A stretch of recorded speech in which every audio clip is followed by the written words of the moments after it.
Hello, my name is Albert Hernandez, and I'm the Veteran Services Director here at Laredo College. And today I want to talk to you about three different GI Bills. And this particular three programs are available to our veterans that are looking at coming back to the college or to continue with their education. Additionally, one of the programs is also available for dependents.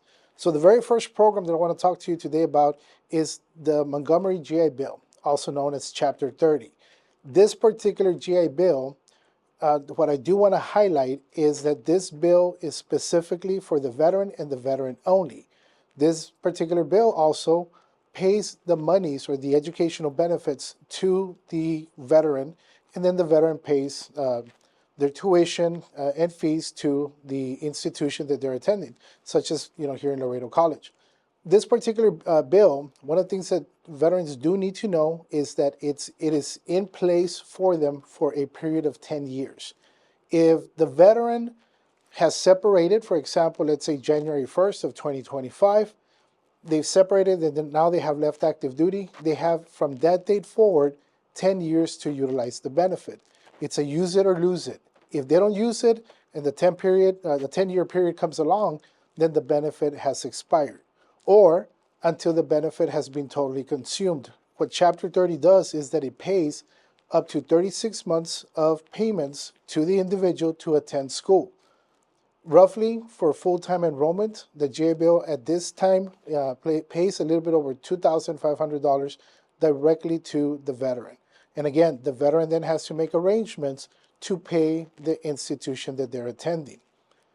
The second program that's also part of the GI Bill is the Post 9/11. This particular bill differs slightly in the sense that it does make a payment to the veteran, but it also pays tuition to the institution.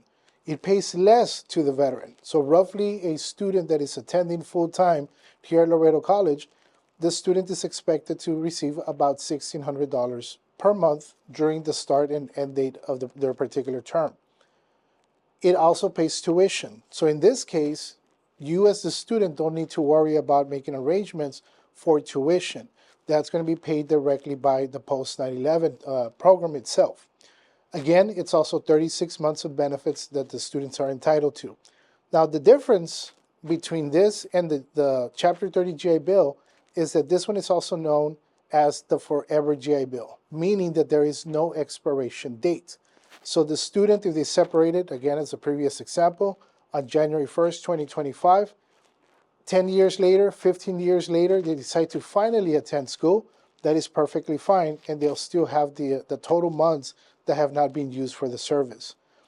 Another unique thing about the Chapter 33 bill is that if the service member at the time when they were still in active duty or in the Guard or in the reserves, they could have transferred that benefit over to their dependents, such as a spouse and or children.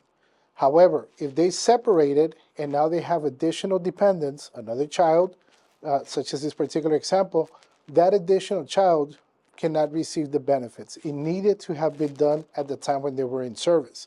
However, again, it's a forever GI Bill, meaning that there's no expiration date for the veteran, right? And any benefits that have been transferred to dependents can then be rearranged for the benefit of the student. So again, in Chapter 33, the Post 9/11, it is not only an entitlement for the veteran, potentially also the dependents, but if that was only done if the service member transferred the benefits while they were still in active duty.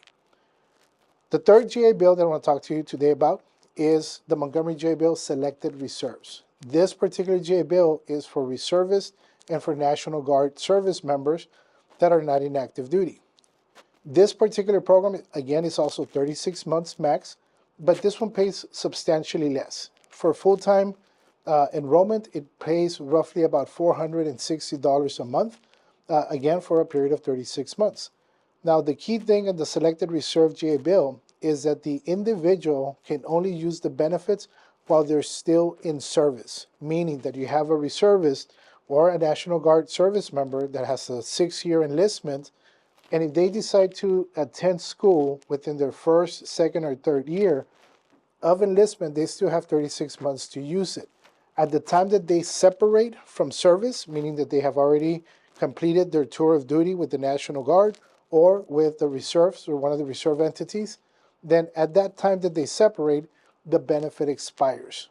Unless that the service member was called to active duty, let's say they served active duty for a period of 1 year, then the VA can extend that benefit after their end of service for that additional year that they served on active duty. So these are the three GI Bills that we have. The Chapter 30, the regular GI Bill, pays full benefits to the dependent, to the service member, and they themselves pay the tuition to the institution. Chapter 33, the post 9/11 GI Bill, that pays tuition and the BAH to the service member and or potentially the dependent if the dependent is eligible to use that benefit. And the last one, the Montgomery GI Bill Selected Reserves, Chapter 1606, that benefit is only for the service member that is in the National Guard or in the reserves while they're still in their enlistment or their contract during their time of service. And that is all that I have for you today. And I do want to welcome you all to either contact me if you have more questions. You can reach me here at my office at 956-721-5242, or you can visit us here at Fort McIntosh campus and the Lerma Peña building, room 250, here in Laredo College, Fort McIntosh campus.